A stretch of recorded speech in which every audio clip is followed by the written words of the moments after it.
Good evening, you're watching Left, Right and Centre. I'm Vishnu Shom. A Taliban suicide bomber detonated a device he was wearing in a mosque in a high security zone in Peshawar in Pakistan, killing at least 46 people. More than 100 are injured. The blast occurred at after 1:30 p.m. when worshippers, including personnel of the police, the army and bomb disposal squad, were offering afternoon prayers. A brother of a slain commander of the Tehreek-e-Taliban Pakistan or TTP has claimed responsibility for this suicide attack. He said it was part of an attack described as a revenge attack for his brother who was killed last year in Afghanistan. That's what we are looking at first on Left, Right and Centre. Remember, hundreds are injured. A massive suicide attack in Peshawar in Pakistan. Later on the program, Shah Rukh Khan, Deepika and John Abraham talk at length about the remarkable success of Pathaan, which has now made 500 crores in 5 days. We bring you excerpts of this very interesting interaction. Well, joining us now, Dr. Aisha Siddiqa, Senior Fellow at the Department of War Studies, King's College, London. Also joined by Dilip Sinha, the former ambassador. He served in India's missions in Islamabad and elsewhere. Dr. Siddiqa, let me come to you first. What do we know about the Tehreek-e-Taliban Pakistan? Well, Tehreek-e-Taliban Pakistan, Pashtuns, Pashtun tribes, men from Pashtun tribes from Pakistan side of, the territory, the frontier region, but very connected with the Afghan Taliban. They are in fact, they owe allegiance to the Afghan Taliban. So they're not disconnected. And the interesting part is that in the past 1 year or so, they have moved to the southeastern region, which is occupied and controlled by the Haqqani network, famous Haqqani network, which is supposedly close to Pakistan. And the thing about Tehreek-e-Taliban Pakistan is that they have been in negotiations also with the Pakistan government demanding that, the law which had merged the tribal areas into Khyber Pakhtunkhwa, the settled province of Pakistan, that should be undone, and that Sharia, the TTP be allowed to, impose their version of Sharia, and a lot of their prisoners should be freed. In fact, in 2021, a number of their prisoners were freed, as part of the ongoing negotiations. Ambassador Sinha, it's this association with Afghanistan where the TTP operates or has operated with impunity, which continues to be a huge problem across the region. So many lives lost in Pakistan today, a terrorist group with linkages across that frontier. Yes, the Taliban represent one of the most extreme factions of Islam in the region, and they are of course linked to the Pashtun subnationalism or nationalism. Pakistan's attempt has been to try and differentiate between the Afghan Taliban and the Pakistani Taliban. They helped the Afghan Taliban come to power in Afghanistan. They also, about 10-12 years ago, got the Afghan Taliban delisted from the UN sanctions, which enabled them to have talks with the Western countries and then eventually come to power in Afghanistan. And Pakistan had hoped that the Afghan Taliban would not link up with or at least keep away from the Pakistani Taliban. But this has not happened. This was a fond hope of Pakistan. But the Pakistani Taliban have now moved into Afghanistan, taken shelter there.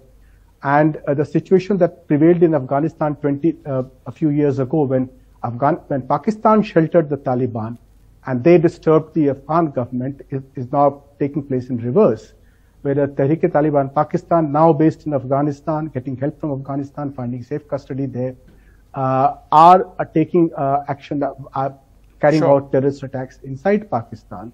But they have picked a very soft target, as they always do, right, which is a Shia mosque, taking advantage of the Shia-Sunni divide in Pakistan and the ease with which you can target this minority group in Pakistan, which is extremely sad.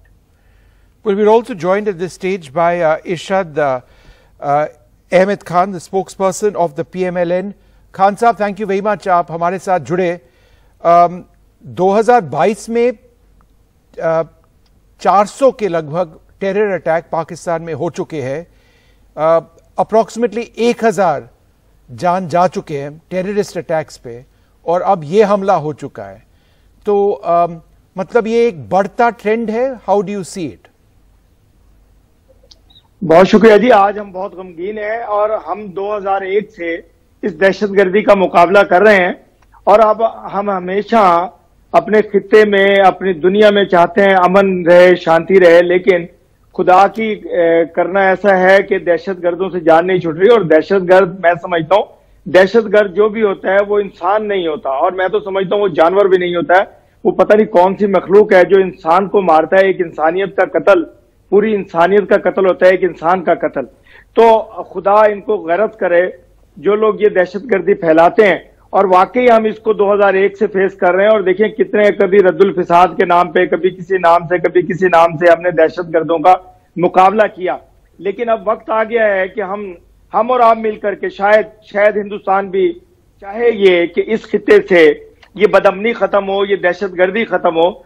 जब तक हम लोग मिलकर के काम नहीं करेंगे दहशतगर्दी के खिलाफ, मैं समझता हूं दहशतगर्द ऐसे ही पनपते रहेंगे, ऐसे ही नुकसान पहुंचाते रहेंगे और दुनिया को नुकसान पहुंचाते रहेंगे. पर इरशाद साहब, हम तो हमेशा यही चाहते हैं ना, हम तो मतलब 20 या 25-26 साल से ज्यादा टाइम से हम तो यही कह रहे हैं कि पाकिस्तान से जो दहशतगर्दी हमारे कश्मीर में जो आता है उसको बंद करना चाहिए.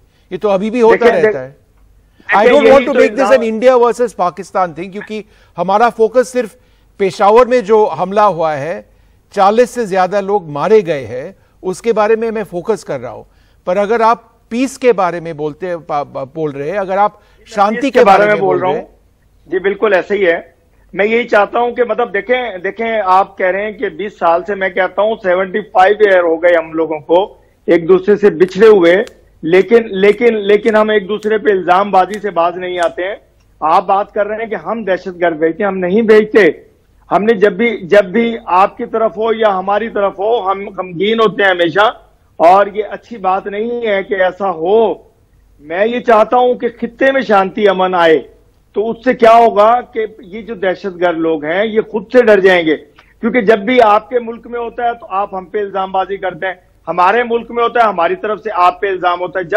जब हम इकट्ठे हो जाएंगे, मुत्तहिद हो जाएंगे दहशतगर्द के खिलाफ, तो मेरा ख्याल है कि ये दहशतगर्दी खुद ब खुद खत्म हो जाएगी. तो इंशाल्लाह अब जो इरशाद साहब, जस्ट वन पॉइंट, ये दहशतगर्दी जो हो चुका है पेशावर में, ये हिंदुस्तान के लिए नहीं हुआ है, ये हमारे लिए नहीं हुआ है. तो let's look at it from that standpoint as well. I just want to go across to Yusra Askari, who joins us at this stage.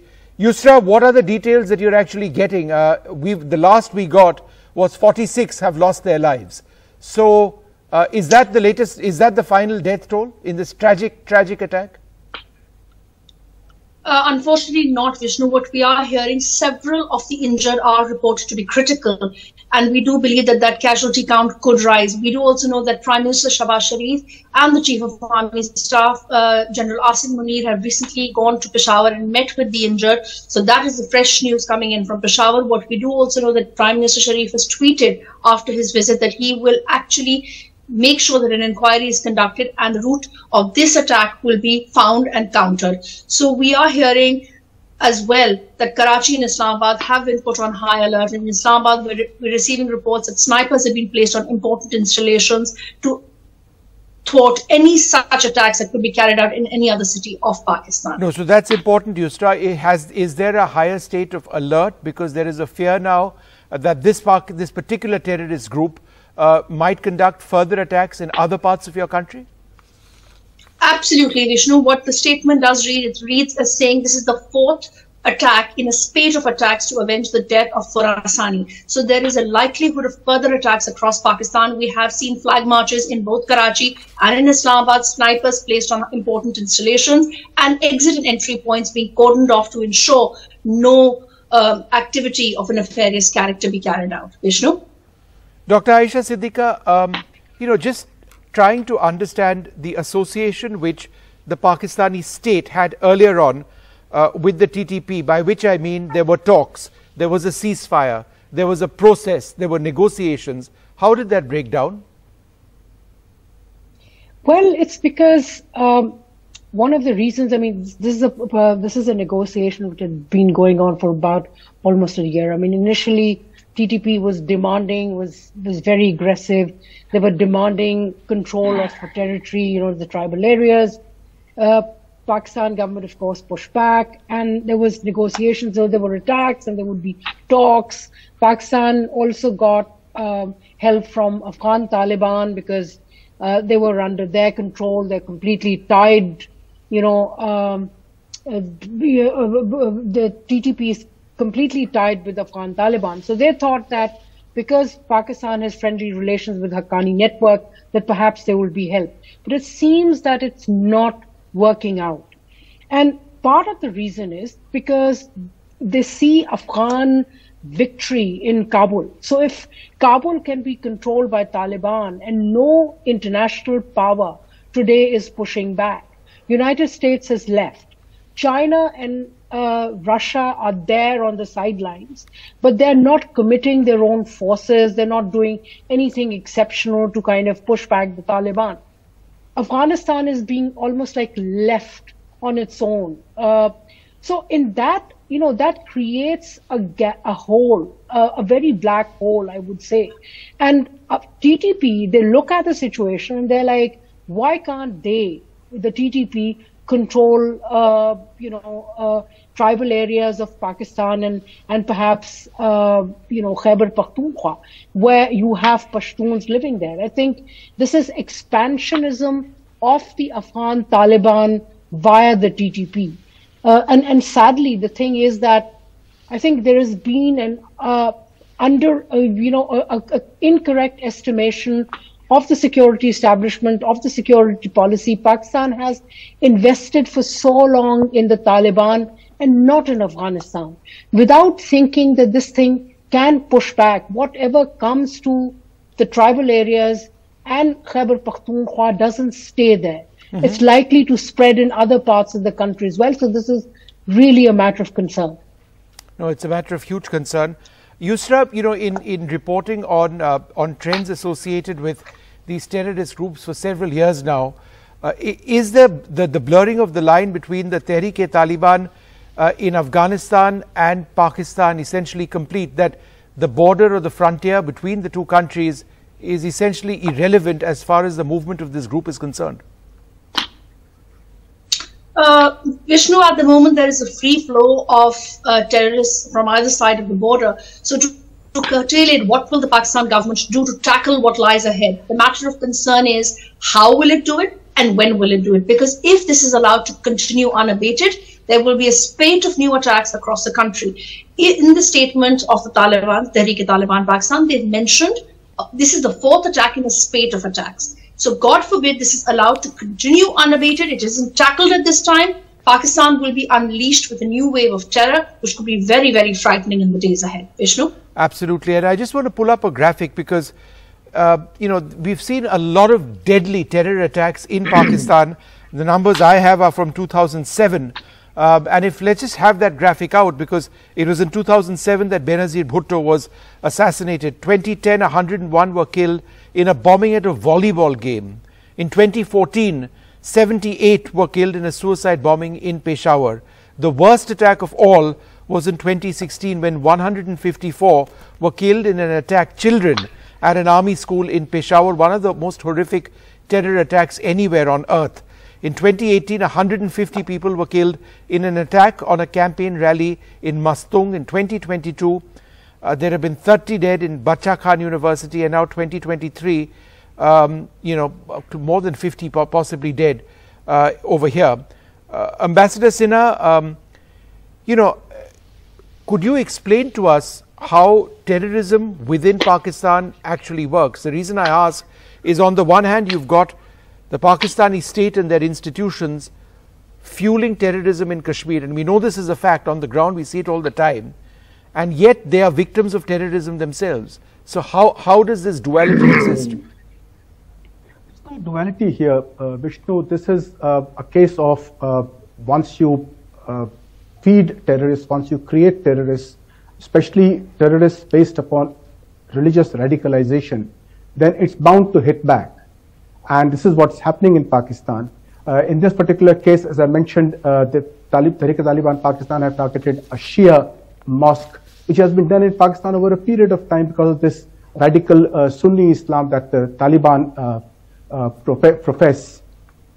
And the fact that the state network supports many of these terrorist organizations, in fact, most of them, except that at certain times these terrorist networks go out of their control, as has happened in the case of Tehreek-e-Taliban Pakistan. And this was based upon the fact that Pakistan felt that Tehreek-e-Taliban Afghanistan would move into Afghanistan and the TTP would then be isolated. But that has not happened. The TTP has moved into Pakistan. So it's a backlash of that, of the support that the Pakistani establishment has been giving. And today, the problem has been compounded by the fact that there is internal political instability in the country. Imran Khan has been sidelined. Imran Khan's relations with the Taliban have always been extremely close. So this disturbance that's taking place in NWA in the Khyber Pakhtunkhwa province is also linked with that. Right. Remember, the PTI government has recently quit and the assembly has been dissolved. Elections will be held soon there. So it's this political rivalry also that compounds the terror groups that have been spawned by various organizations in the country.